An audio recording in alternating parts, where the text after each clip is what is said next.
Dans son livre intitulé Mais qu'est-ce qu'on va faire de toi? Sorti en 2007, Michel Drucker s'était confié sur sa vie privée et les femmes qui ont marqué sa vie. Michel Drucker est une figure emblématique de la télévision française. Au cours de sa vie, il animait une multitude de programmes et d'émissions variées.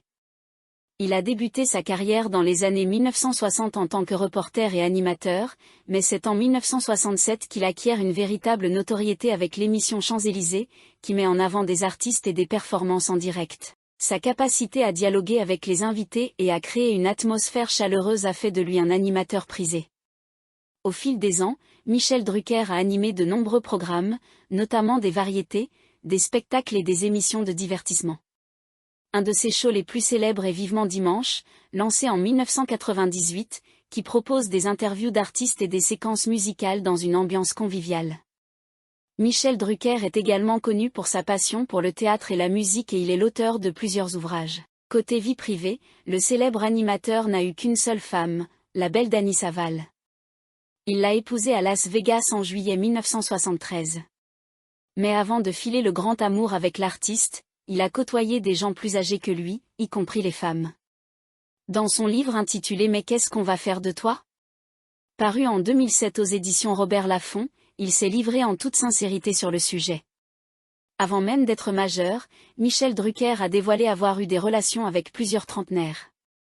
À 17 ans, les personnes plus mûres que moi m'attirent. Ce n'est pas un hasard si mes premières aventures, je vais les vivre avec des femmes de plus de 30 ans, comme dans la belle chanson de Pascal Sevran et Pascal Auria, il venait d'avoir 18 ans, écrite pour Dalida, a-t-il révélé.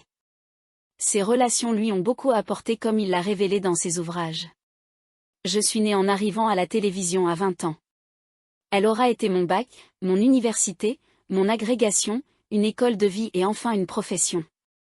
De 8 à 18 ans, j'ai survécu sans rien apprendre sauf ce qu'on ne trouve pas dans les livres, j'ai appris les gens, les autres. Les rapports humains. J'ai toujours aimé entendre, voir, comprendre, a-t-il expliqué quelques lignes plus tôt. Michel Drucker n'a jamais vraiment aimé l'école. À l'abstraction des études, je préfère l'expérience du terrain. Pour apprendre, je dois rencontrer quelqu'un, j'ai besoin d'un visage, d'une image, d'une parole. Mon goût des autres est venu de là, tout de suite, a-t-il conclu. Après 53 ans de carrière, il est difficile d'imaginer que Michel Drucker n'a pas le bac. Il ne possède pas non plus le BEPC, équivalent du brevet. Le bac, ça me rappelle tellement de cauchemars d'enfance, avait-il confié dans les colonnes du Figaro. Et de poursuivre, j'étais le cadet, être au milieu déjà ce n'est pas simple, mais avec un grand frère qui fait l'ENA et un petit frère qui fait de brillantes études de médecine, c'est pire. L'animateur a d'ailleurs confié qu'il n'avait jamais trouvé sa place que l'école. Je n'ai pas eu le BEPC mais j'ai réussi le certificat d'études primaires parce qu'on m'avait promis un vélo rouge, a-t-il déclaré. Et de relativiser, je suis parti de chez moi à 17 ans et la suite, vous la connaissez.